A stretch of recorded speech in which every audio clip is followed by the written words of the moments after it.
Bien, cuando terminábamos la reunión anterior, hicimos mención al tema del sufrimiento, el valor del sufrimiento que muchas veces adquiere formas peculiares. Por ejemplo, la disciplina se entiende como sufrimiento. Es muy difícil romper un hábito. Tenemos malas costumbres.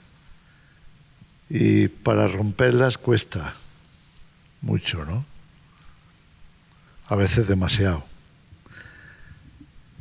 ¿Cuál es el sentido del sufrimiento? El tema de esta noche es la supervivencia divina. ¿Qué entendemos por supervivencia divina? Es cuando Dios interviene. Y cuando Dios interviene es para librarnos.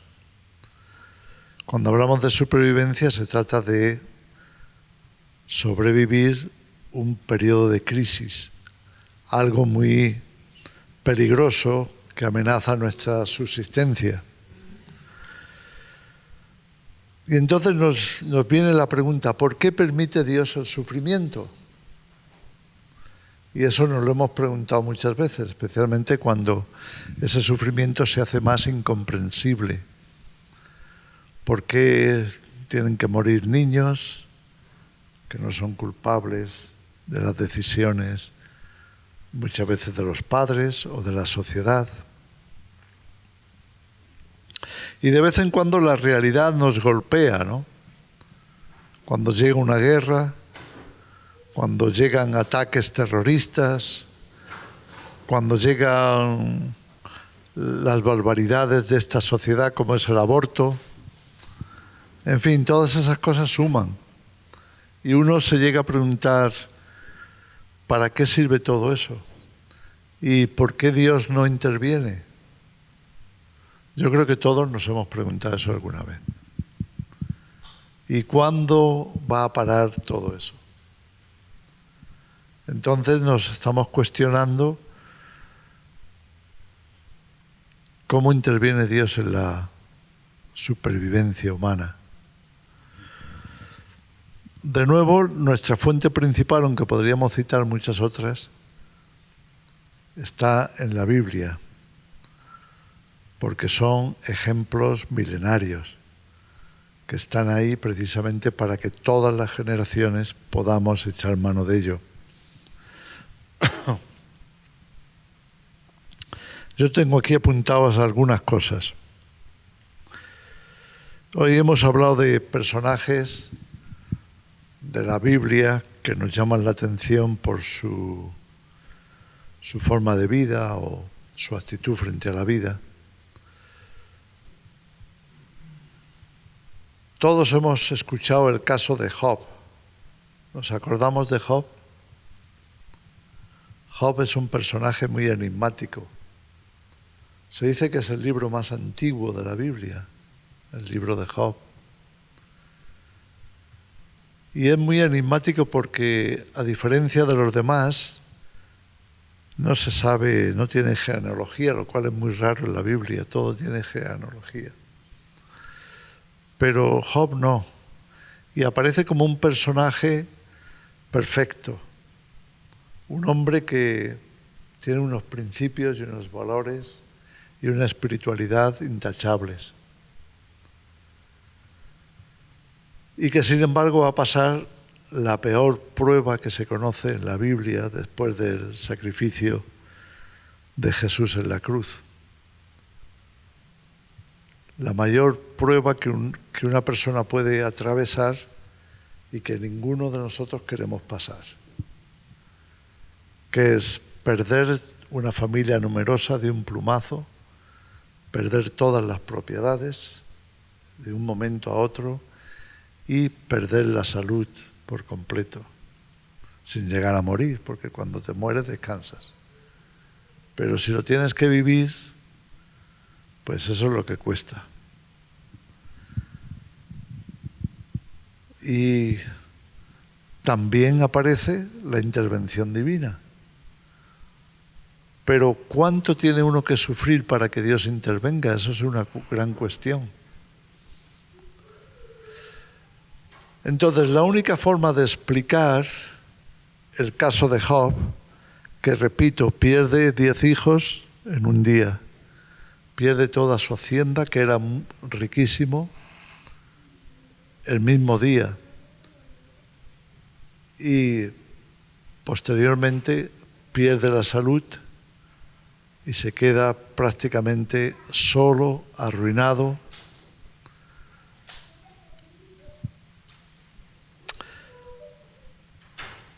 Bueno, solo no, se queda con la mujer. Pero no es que la mujer le animara mucho. La mujer le va a decir, ¿por qué no maldices a Dios y te mueres de una? O sea que mucha motivación no iba a encontrar a su alrededor.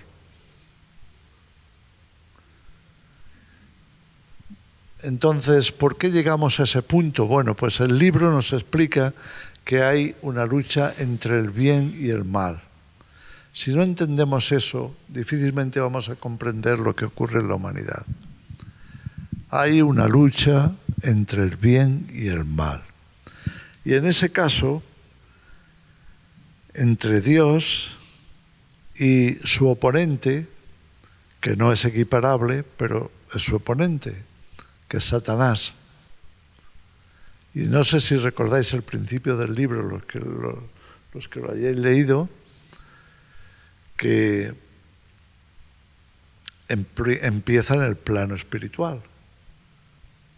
Dios está en su sitio y entre los hijos suyos viene Satanás. Y Dios le pregunta a Satanás, ¿te has fijado en Job? ¿Te has fijado en Job? Y dice, sí, lo he visto. Lo tiene todo. Y Dios le dice, pues has visto el carácter de Job, un hombre justo, impecable, no hay otro como él. Y Satanás le va a decir, así cualquiera, tú lo tienes mimado, lo tiene todo, a pedir de boca. Pero si me lo dejas en mis manos, yo te demostraré si es la persona que tú piensas que es o es de otra manera. Y Dios le va a decir, ahí lo tienes, tienes permiso para atacarle. Y esta es la historia de Job. Cómo Satanás va a atacar a Job. Las desgracias le van a llover, como hemos dicho, por todas partes. Y se va a quedar en la miseria, sin familia, sin salud. Las cosas que nadie quiere quedarse sin eso, ¿verdad? Pero todo va a desaparecer de su vida. Y el resto del libro, que es casi todo el libro, no son más que argumentos. ¿Por qué pasa esto? ¿Por qué por lo otro? Y discusiones. No es que no eres tan bueno, es que sí que soy bueno. No que no eres, no que Dios no se equivoca, no que sí, que... Bueno, un libro de discusiones. ¿Para llegar a dónde? Es que no se enteraban por qué estaban pasando las cosas. Cuando perdemos la perspectiva espiritual, no nos enteramos. Porque si ignoramos que hay una lucha entre el bien y el mal, no entendemos. Pueden pasar muchas cosas y nos quedamos sin saber qué ha pasado, o por qué ha pasado, o para qué ha pasado. Así de importante es esa perspectiva, entender la lucha entre el bien y el mal. Bueno, al final del libro, Dios interviene.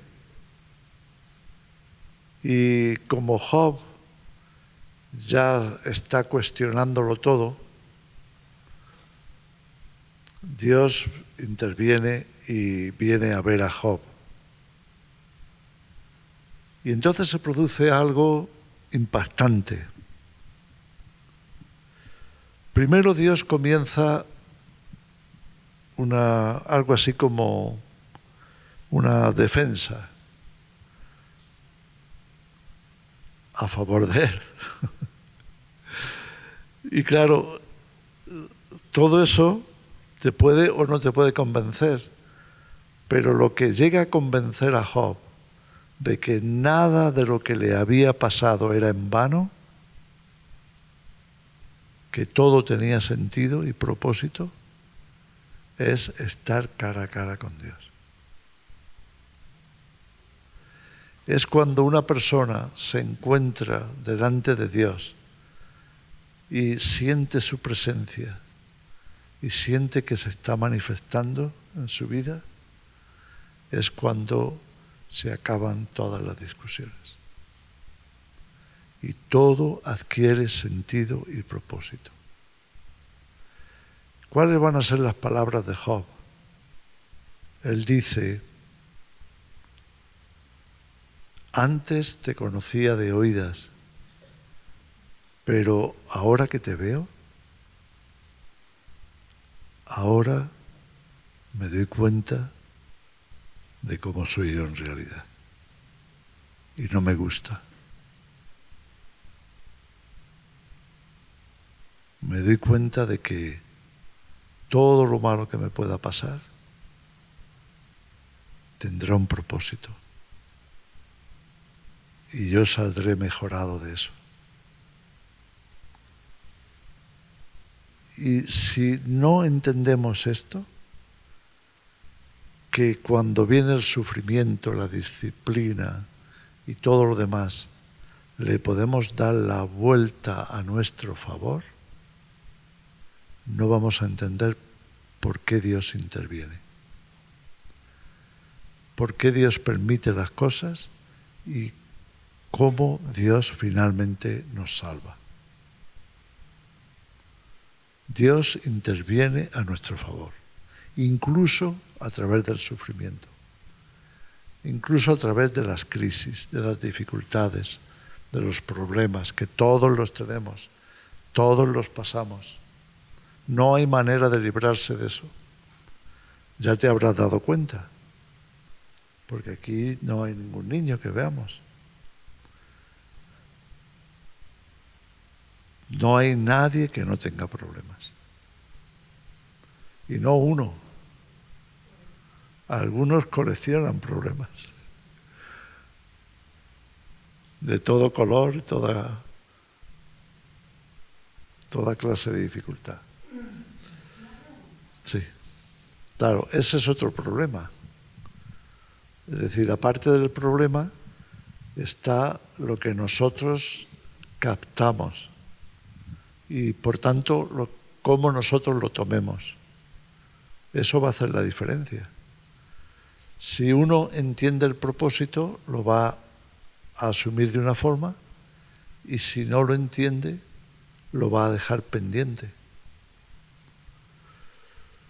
Muchas veces para entender el propósito necesitamos una revelación sobrenatural. Necesitamos algo espiritual que nos alumbre el entendimiento, que nos ayude a ver más allá. Porque cuando sufrimos tendemos a centrarnos en nosotros mismos. Perdemos la perspectiva, porque solo podemos ver nuestro dolor.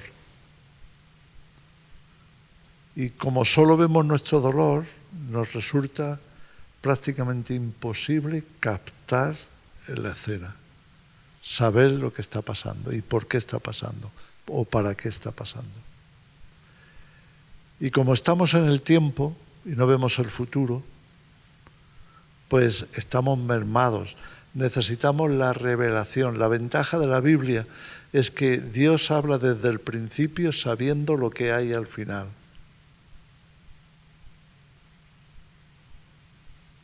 Eso es algo que solo Dios puede hacer. Y entonces Él los revela. La mitad de la Biblia es profecía. Prácticamente en todos los libros de la Biblia hay profecía. Y la Biblia acaba con Apocalipsis, que es todo profecía. Entonces Dios revela las cosas. El tener una relación con Dios es una forma de buscar ese conocimiento. Es una forma de tener acceso. Eso es la relación, es lo que te permite tener acceso a esa persona. Y tener acceso a Dios demanda búsqueda de la relación.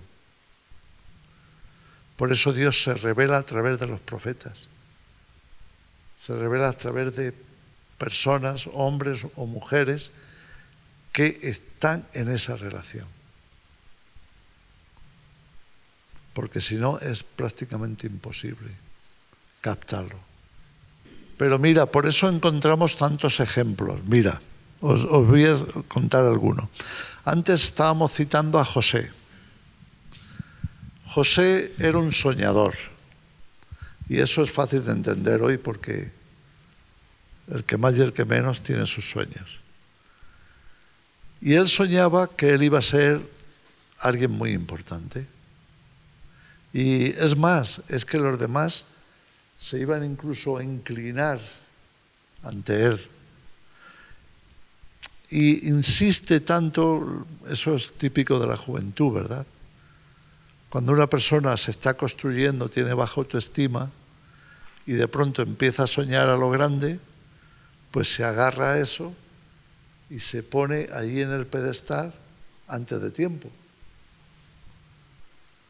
Y claro, los hermanos se le echan encima. Hasta su propio padre le dice, ya está bien, José, ¿no? ¿Qué pasa? ¿Que aquí todos vamos a estar a tu servicio?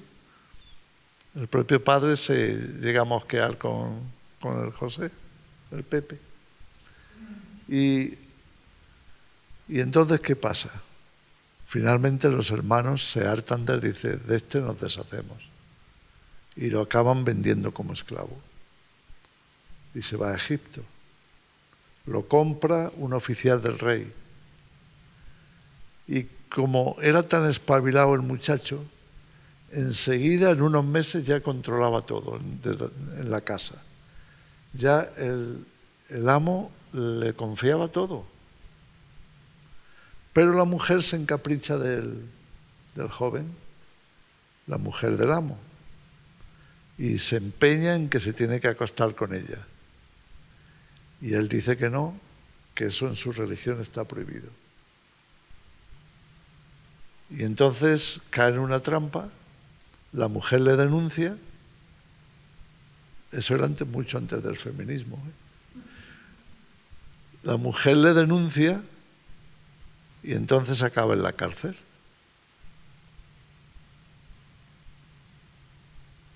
Y ahí está, tirado en la cárcel, sin haber hecho nada. Entonces ahí vemos cómo las cosas pueden ir empeorando. ¿Por qué? Porque José no era justo, no, era demasiado justo. Es que él pretendía hacer realidad sus sueños. Y no podemos hacer realidad nuestros sueños. Tenemos que dejar que sea Dios quien los realice. Esto suena como demasiado pasivo. Y en un mundo como el actual, suena hasta como que eres un vago. Pero no es así. Porque si tú vas por delante de Dios, te vas a acarrear problemas. Eso es lo que le estaba pasando a José. Y los problemas continuaban. Llega a la cárcel y como el tío es tan espabilado, enseguida se hace de la cárcel. O sea, donde lo dejaran, allá iba él a resplandecer con su sabiduría. Pero eso no le sacó de la cárcel, no le sacaba de la cárcel. Solo le sacó de la cárcel Dios. Había dos presos con José, uno era panadero y el otro copero. Y los dos estaban allí castigados porque estaban acusados de ser parte de una conspiración contra el faraón. Pero bueno, no se sabía qué iba a pasar. Y los dos tuvieron un sueño, el copero y el panadero. Y lo contaron y José les reveló qué iba a pasar. Él tenía esa gracia de saber el significado de los sueños. Y entonces les dice cuál va a ser la sentencia para cada uno y en efecto se va a cumplir. Y le dice al copero, que es el que va a superar la prueba, no va a ser condenado. Le dice, cuando estés de nuevo con el faraón, háblale de mí, que estoy aquí sin haber roto un plato en mi vida, que llevo ya unos cuantos años en la cárcel de forma injusta. Por favor, hazme ese favor ya que yo te he revelado lo que te va a pasar y va a ser bueno. ¿Y qué dice la Biblia? Que efectivamente salió de la cárcel el copero, pero le pasó lo que nos pasa a muchos, que se olvida de las cosas. Y se olvidó de José. Se olvidó de defenderlo, se olvidó de hablar con el faraón y tal. ¿Hasta cuándo se olvidó? Hasta que Dios le dio un sueño al faraón. Entonces, no fue el copero, era Dios. Dios vela por nosotros. Dios nos pone en procesos de aprendizaje. Dios trabaja en nuestro carácter, lo queramos admitir o no. Podemos colaborar o pelearnos con Él. Podemos resistirnos al tratamiento o seguirlo. Pero sin la perspectiva espiritual estamos a oscuras. No sabemos por qué pasan las cosas. Lo que acompaña al propósito es la preparación para el propósito. Es que si no estamos preparados, no va a funcionar bien. Entonces, José necesitaba esa preparación. Necesitaba entender que las cosas no son tan de color de rosa y que los seres humanos padecen, sufren, pasan por injusticias. Y él iba a estar en una posición que era el segundo en el reino. Y que muchas vidas iban a depender de él. Por tanto, él tenía que entender, ser empático y comprender el sufrimiento. Y eso es una obra en el carácter, en la madurez. Y muchas de las cosas que ocurren, que no las llegamos a ver del todo o a entender, es porque Dios está trabajando en nuestra formación. Yo diría, ¿cómo podemos darle la vuelta a todo lo malo que nos acontece? ¿Podemos darle la vuelta? A veces tardamos, pero finalmente podemos darle la vuelta. ¿Cuándo? Cuando comprendemos que tiene que haber una motivación, una razón de inversión en nosotros para que Dios permita eso. Porque resolver el problema del sufrimiento es vital para nosotros. Y mucha gente no quiere leer Apocalipsis porque no encaja tanto conflicto, tanto desastre, tanto mal, tanta maldad. Y entonces se alejan del libro. Aparte de que es muy simbólico y no lo vas a entender si no conoces otras cosas, es que rechazamos ese mensaje. Pero nos ocurre a nosotros cuando queremos despertar a alguien a la realidad del mal.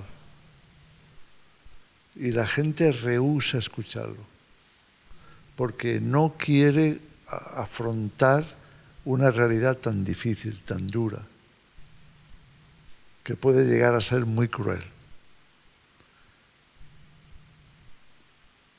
Pero si no entendemos esto, no vamos a superar debidamente las crisis que podamos encarar, porque van a venir. Y podemos estar preparados o no estarlo. Ahora, Dios va de forma progresiva explicándonos, que entendamos, porque eso es la preparación, es algo progresivo. Es que no se nos echa todo encima de una vez, sino que vamos poco a poco tratando con eso, hasta llegar a comprender. Pero todos estos casos de la Biblia están ahí precisamente para ayudarnos a entender ese proceso. Hemos hablado de José, pero podríamos hablar del rey David. El rey David fue nombrado por Dios como futuro rey cuando era un chaval, un preadolescente.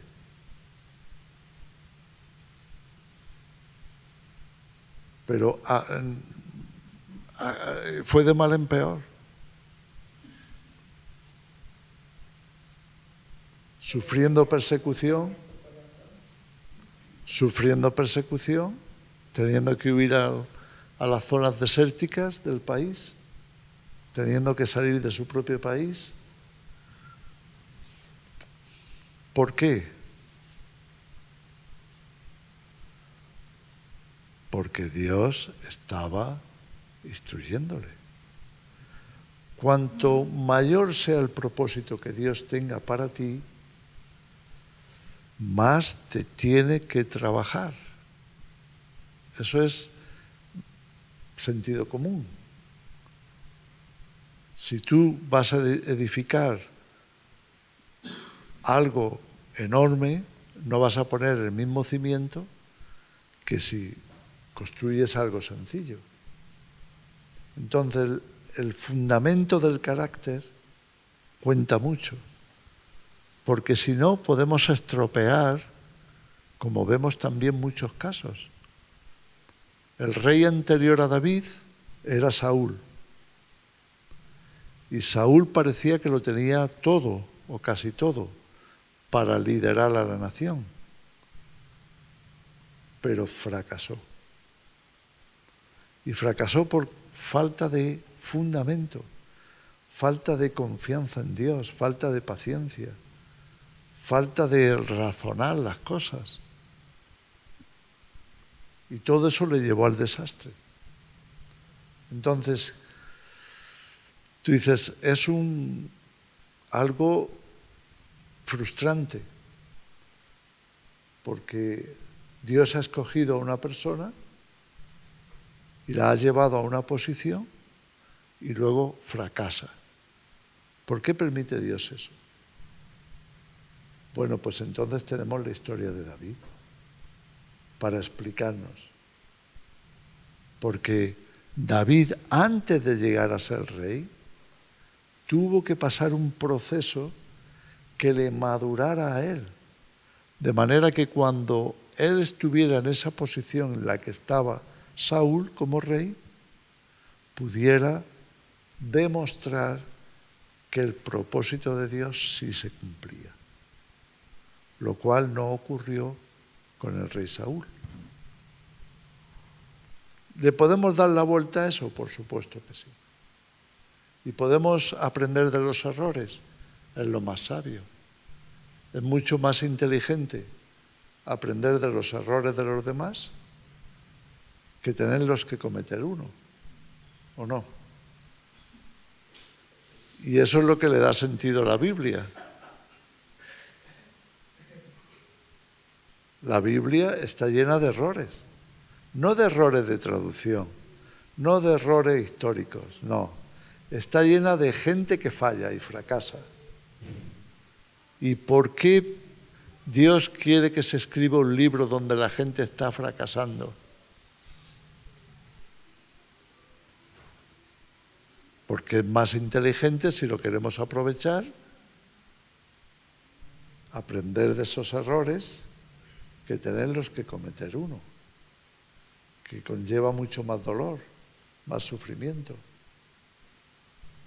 Entonces vemos que todo tiene sentido y vemos que tenemos que acercarnos a eso, a esa comprensión. Y muchas veces solo nos vamos a acercar mediante la fe. Pero la fe no es algo que uno fabrica. No podemos fabricar. Ninguno de nosotros puede aumentar su fe. Eso es algo que Dios lo hace cuando tenemos paciencia y acercamiento. Si tenemos paciencia y acercamiento a Dios, nuestra fe crecerá. Y la necesitamos para que nuestra mente esté mucho más abierta, más despejada, para ver con mayor claridad.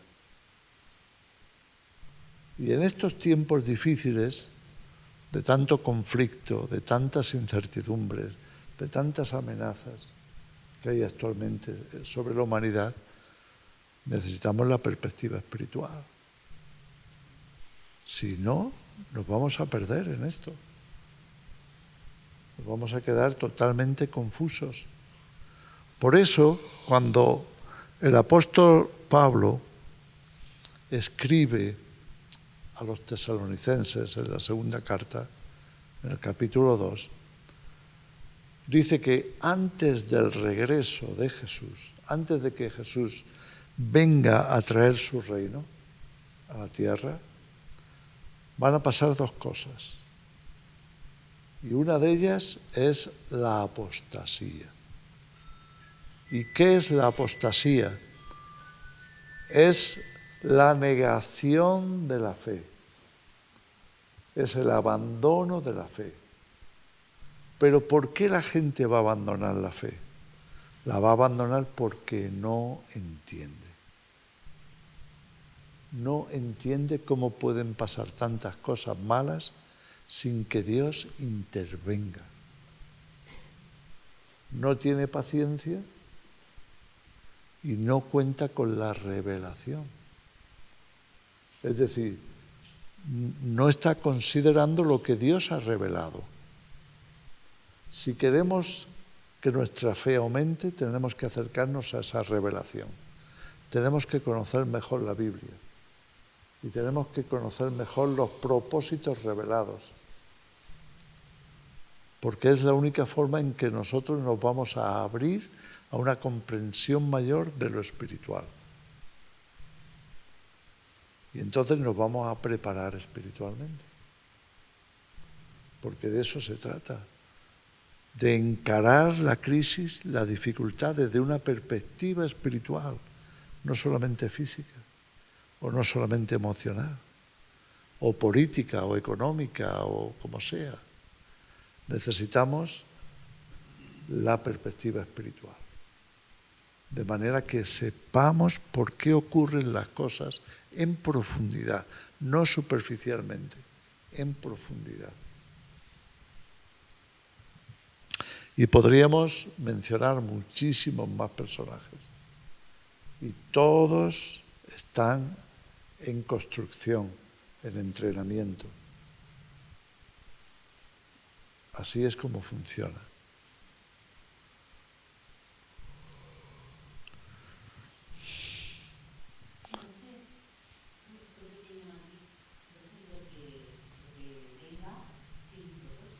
Sin duda.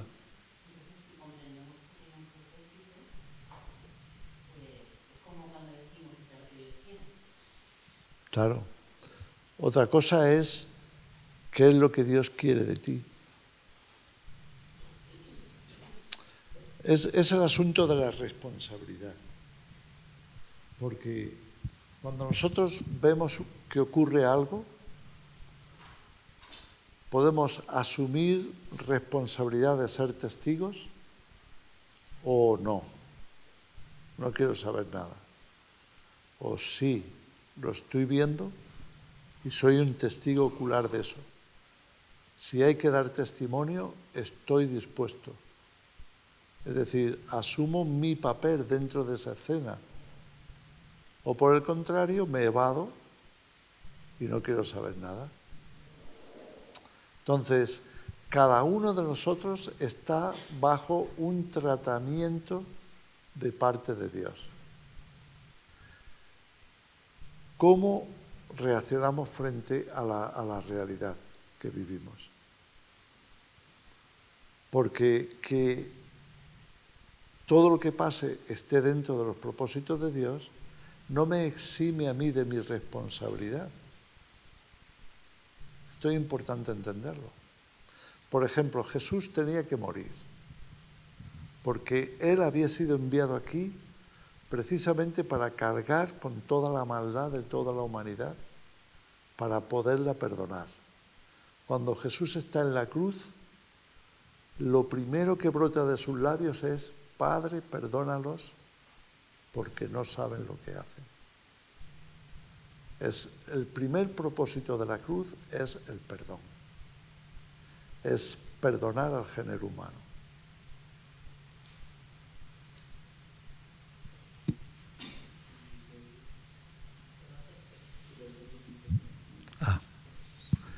Es perdonar al género humano de todas sus fechorías. Entonces, tú dices, bueno, pues si Dios me quiere perdonar, entonces yo ya no tengo que asumir ninguna responsabilidad, porque haga lo que haga, lo va a perdonar. No, pero podemos razonar así. Hay un momento en que uno tiene que aceptar lo que es inevitable. Eso también es parte de nuestra formación. Porque cuando confiamos en Dios, entonces sabemos que incluso lo que no comprendemos está bajo su control y tiene un propósito. Y hay muchas cosas que aquí nunca vamos a conocer, pero sí las conoceremos en la trascendencia de la vida. Las vamos a llegar a entender, pero nos iremos sin haberlo comprendido. El apóstol Pablo decía en 1 Corintios 13, ese capítulo que habla del amor, dice que en parte conocemos. Es decir, nuestro conocimiento aquí siempre va a ser parcial, porque no lo vemos todo, vemos solo una parte. No tenemos esa perspectiva tan completa, tan perfecta. Estamos muy abajo en la tierra, no estamos arriba. Entonces vemos a trozos, vemos las cosas de forma parcial. Podemos ser testigos de lo que vemos, pero no lo vemos todo. Y entonces San Pablo escribe, pero vendrá lo perfecto. Y cuando venga lo perfecto, entonces conoceremos mucho más profundamente que ahora. Vamos a llegar a conocer incluso lo que no conocemos de nosotros mismos. Es la perspectiva divina, la perspectiva celestial. Reconocer que aquí estamos limitados, muy limitados, y que por eso necesitamos la fe, porque la fe es lo que nos va a trasladar al terreno de la confianza. Confiamos en Dios. Pase lo que pase, vamos a confiar en Dios. Y eso produce en nosotros un rescate. No porque nos queramos ir, no porque queramos subir, sino porque Dios nos está rescatando. Y todo eso es necesario interiorizarlo, meditarlo, hacer lo posible por retenerlo, porque es un conocimiento que necesitamos para afrontar lo más duro que esté por llegar. Prepararse en supervivencia se dice que el principio básico es prepararse para lo peor. Si tú te preparas para lo peor, es decir, ponte en el peor escenario posible que te puedas imaginar, en la circunstancia más complicada, más terrible. Ponte ahí y entonces piensa, ¿cómo me preparo yo para esto? Ese es el fundamento de la supervivencia. Porque si te preparas solo para algo relativamente fácil, pues no llegarás más lejos. Ahora, si tú te preparas a fondo para cualquier cosa que pueda pasar, tú serás un superviviente completo. Y pase lo que pase, tú vas a entender que estás en las mejores manos, porque estás confiando en Dios, estás preparado. Nada te va a sacar de ahí, pase lo que pase. Ese es el ejemplo de Job. Aunque él tenía sus disputas con Dios, pero al final prevaleció la confianza. Y eso es lo que nos prepara a nosotros. ¿Cuál es nuestro grado de confianza? ¿Hasta dónde estamos dispuestos a confiar en Dios? Porque Dios vendrá y nos salvará, dice la Escritura. Y Dios no va a fallar. Pero ¿cuándo nos va a rescatar?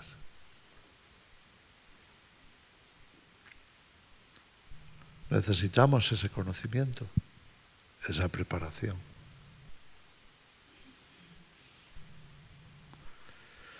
Por lo demás, pues podemos pensar, bueno, Dios rescata a la humanidad cuando pone su confianza en Él. Pues es verdad. Dios no castiga a la maldad hasta que no ha colmado su medida. También es verdad. Es decir, Dios va a permitir muchas cosas que son malas porque aún no se ha colmado lo que va a desatar el castigo. Tenemos la humanidad en los días de Noé. ¿Qué nos dice la Biblia de los días de Noé? La maldad de los hombres era tan grande que el único pensamiento que prevalecía era el mal.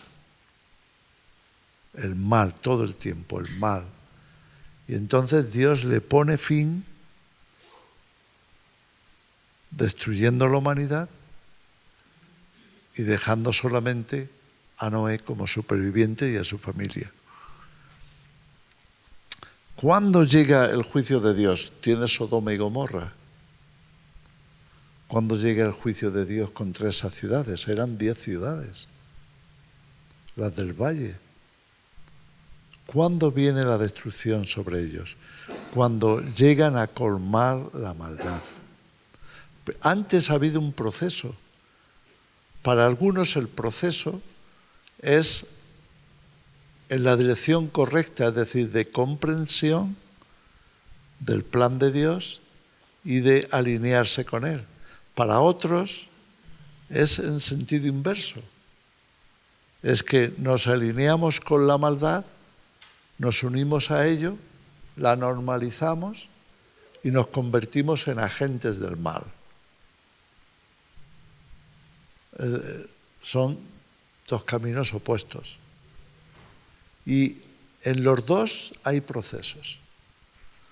Vamos, el proceso de la fe hasta llegar a la confianza total y absoluta, o el proceso de la maldad hasta llegar a colmar, que ya no cabe más, que ya peor no puede ser. Pero Dios envía testigos. En el caso de Sodoma y Gomorra, Dios envía a 2 testigos, a 2 ángeles, a ir a la ciudad, a una de las ciudades, a Sodoma, y reconocer ocularmente lo que ocurre allí. ¿Por qué? Porque ellos van a servir de termómetro de la situación espiritual de la ciudad. ¿Y con qué se encuentran? Se encuentran con que están en peligro, claro, era imposible, pero están en peligro de ser violados por los seres humanos. Claro, no lo iban a permitir. Pero tienen que comprobar hasta qué punto ha llegado la maldad antes de que Dios derrame sus juicios. Cuando Dios derrama las copas de la ira en Apocalipsis, es porque la humanidad ha llegado al colmo. El colmo de la humanidad se alcanzará cuando se instale la marca de la bestia. Y la marca de la bestia viene a sellar a todos aquellos que han escogido la maldad como su terreno, como terreno propio para ejercer su libertad. Quieren ser libres para ejercer la maldad. Y entonces llegan al colmo, hasta el punto de vender sus almas, hasta el punto de entregarse a esa maldad, de forma total, absoluta, o sea, negar la propia humanidad a cambio de lo que el mal me ofrece. ¿A obligar? Claro, querrán obligarnos, pero no tenemos que ceder ante eso. Lo que Satanás siempre ha querido es robarle a Dios todo lo bueno que él haya invertido en el ser humano y transformarlo en capital para él. Por ejemplo, la ciencia. La ciencia es divina cuando está basada en la verdad, pero se convierte en satánica cuando se apodera el engaño de ella. Entonces ahí vemos que una cosa que es en principio buena se puede transformar en mala. Y lo estamos viviendo, y lo estamos sufriendo. La marca de la bestia va a ser la confirmación de que finalmente Satanás consigue su propósito en aquellos que se someten a él. Y lo va a conseguir. Ahora, no tiene que conseguirlo en nosotros. Tenemos que presentar resistencia a ese ataque y tenemos que salir vencedores, aunque nos vaya la vida en ello. Pero tenemos que vencer eso, porque eso va a determinar nuestra trascendencia. Y Dios nos permite estar ahí para desarrollar en nosotros esa actitud. Es decir, si realmente valoramos el tener una trascendencia de eternidad con Dios, tenemos que ser capaces de resistir hasta el final. Y eso es lo que nos da carácter de supervivientes, espiritualmente hablando. Si Dios permite a Satanás, es porque hay un propósito, si no, no lo permitiría. Es decir, hay momentos en que Dios instrumentaliza a Satanás. Por ejemplo, en el caso de Job. En el caso de Job, lo que está haciendo Satanás de mal es muy parecido a lo que pasó con José, porque los hermanos le habían vendido a él, lo cual era una traición familiar. Vender a uno de los hermanos para deshacerse de él y que desaparezca de sus vidas. Y cuando Jacob, el padre, va a morir, los hermanos comienzan a pensar, ya verás, cuando nuestro padre muera, José se va a vengar, porque lo que le hemos hecho fue gordo y se ha vuelto contra nosotros ahora. Y entonces van a pedirle perdón a José. ¿Y qué dice José?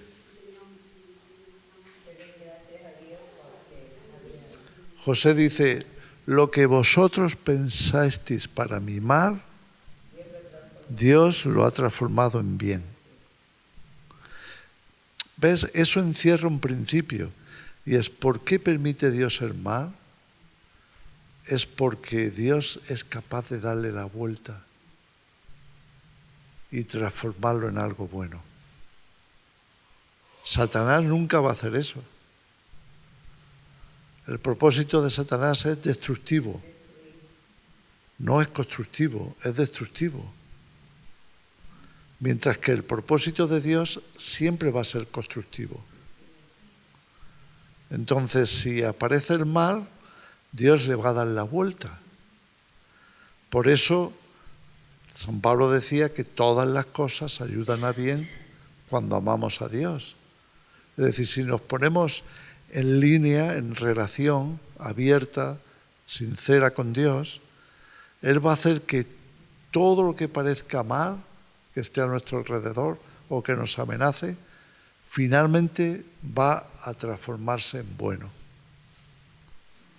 Ese es el poder de Dios. Es decir, Dios también controla el mal, pero no es el agente del mal. Lo que pasa es que Él controla todo, incluido el mal.